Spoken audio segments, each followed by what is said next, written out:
प्रवेश जी, आपका कैमरा कुछ शायद आवाज आ रही है, बहुत डिस्टर्ब कर रही है, चेक कर लिए उसको। नेटवर्क की कोई प्रॉब्लम है प्रवेश सर के हाँ, साथ? लग रहा है उनके नेटवर्क की इशू है। हाँ सुशांत जी, आप कुछ कह रहे थे। आप सब एक्चुअली प्रवेश सर ने अलीगढ़ से तो ये स्थिति बिल्कुल क्लियर है कि चौधरी वीरेंद्र सिंह जीत चुके हैं। हमारे आलोक सिंह संवाददाता चाहे उसको मतलब उतना बोल्डली नहीं बोल पा रहे, पिछले 1 घंटे से हमारे साथ हैं आलोक सिंह जी, मुंडीर साहब, आप भी देख रहे होंगे शायद। तब तो अलीगढ़ से तो पिक्चर जो है वो बिल्कुल क्लियर सबके सामने है। अच्छा, मथुरा की और बागपत की जो स्थिति है ना, वो किसी से छुपी नहीं है ना। तो ये तो पहले, ये तो 2 डिबेट पहले ही, पहली दूसरी डिबेट में क्लियर हो गया था कि ये जयंत चौधरी अपने समाज को अब कहां लेके जा रहे हैं और क्या इनकी स्थिति है, और क्या ये करेंगे, क्या गुल खिलाएंगे पार्टी में, है ना। तो ये तो पिक्चर, वो कितना बड़ा अपने आप को नेता बताते रहते हैं लोग, कितनी बड़ी बड़ी बातें यहाँ कर रहे हैं उनकी कि लोकदल का, अब लोकदल केवल मेरठ कॉलेज में और चौधरी चरण सिंह विश्वविद्यालय भी नहीं रही है अब तो वहां। आज की डेट में लोकदल पिछले 15 सालों से राष्ट्रीय पार्टी के अपने स्टेटस के लिए स्ट्रगल कर रही है। हर बार अखबारों में आता है राष्ट्रीय पार्टी का दर्जा छिन जाएगा, और छिनने के सारे पैरामीटर वो पूरा करती है। एन केन पर सेटिंग बना के, कभी तो पक्ष से सेटिंग बना के कि हम तुम्हारे हरवा देंगे, कभी विपक्ष से सेटिंग बनवा के हम तुम्हारे साथ हो जाएंगे। 15 साल से वो राजनीतिक पार्टी एक डेड पार्टी को जिंदा करे हुए, है ना। तो लोकदल में तो कुछ बचा ही नहीं है। थोड़ी बहुत ताकत जो मोबिलाइजेशन की, हराने की क्षमता किसी को, मतलब जिताने की जितनी क्षमता उनकी कभी थी नहीं, थोड़ी बहुत क्षमता जो उनके अंदर थी वो उन्होंने एनडीए गठबंधन में जाके सारी चैप्टर क्लोज कर दिया अपना, है ना। उनका युद्ध केवल एक ही चीज, आज का जो लोकदल का युद्ध है, सबसे एनर्जी की युद्ध है, वो एक ही चीज सुन के बड़ा हुआ है, बीजेपी का और मोदी का विरोध। आज आप जाके उन्हीं गोदी में बैठ के, तो उनका तो कुछ होना ही नहीं, उनका चैप्टर यहां से क्लोज है पूरी तरह। अच्छा, और परवेज साहब ने बहुत अच्छे तरह डिफाइन किया, हम बड़े ध्यान से सुन रहे थे, हम काफी देर बोले। उन्होंने कहा भाई ये स्थिति साली पहले चरण कम वक्त और दूसरा चरण, अब तीसरे चौथे चरण में जहां तो वहां इतनी मजबूती नहीं, वहां क्या होने वाला है। गोल्डन बूट एरिया में, गोल्डन बूट कहा था, बड़ा अच्छा शब्द लेके आया पॉलिटिक्स में, गोल्डन बूट एरिया।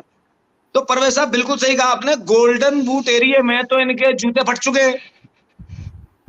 जहां आपको सोने का जूता पहनना था वहां आपके जूते फट चुके हैं।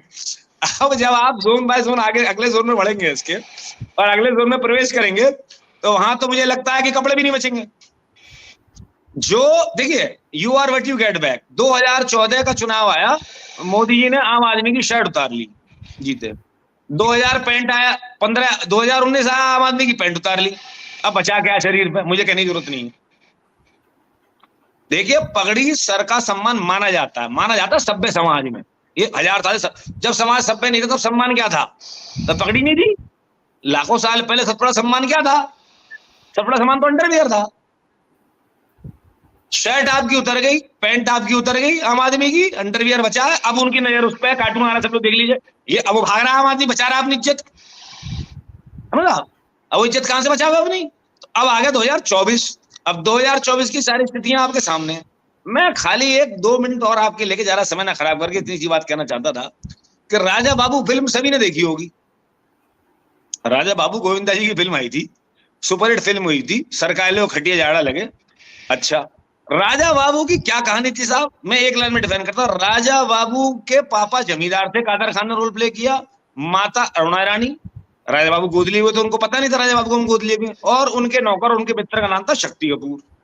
अब ये शक्ति कपूर कौन था? ये शक्ति कपूर वही था जो पिछले, एज अ कैरेक्टर बात कर रहा हूँ, is very nice man, as a character, जिसको देखते ही जवान लड़कियां सिनेमा हॉल से बाहर भाग जाया करती थी, किच्ची मार दिया करती थी, क्योंकि ढंग का काम तो कोई करता ही नहीं था।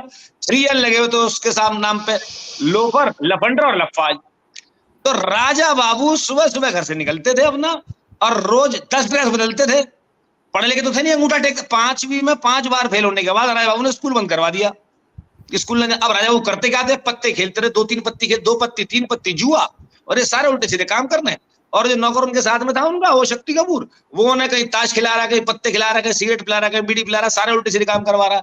सिनेमा देखने के लिए 25,000 रुपए देके अमिताभ बच्चन की फिल्म लगवाया करते थे गाँव में, है ना साहब। तो जितने, अब ये राजा बाबू कौन है? राजा बाबू सबको पता है कौन है आज की डेट में। राजा बाबू स्कूल तो गए नहीं, वो राजा बाबू 5वीं में फेल हुए थे, ये राजा बाबू 4थी में 4 बार फेल हो गए, उन्होंने स्कूल बंद करवा दिए। उठना बैठना किसके साथ में? उठना बैठना टोटल लफंडर लोगों के साथ में। अब ये राजा बाबू की राजनीति चल रही है। अब बात करिए, चलिए अब आप बात आगे रखें। सुशांत सर, राजा बाबू की कहानी तो भी कंटिन्यू यहाँ लाना चाहता हूँ पुंडीर सर को।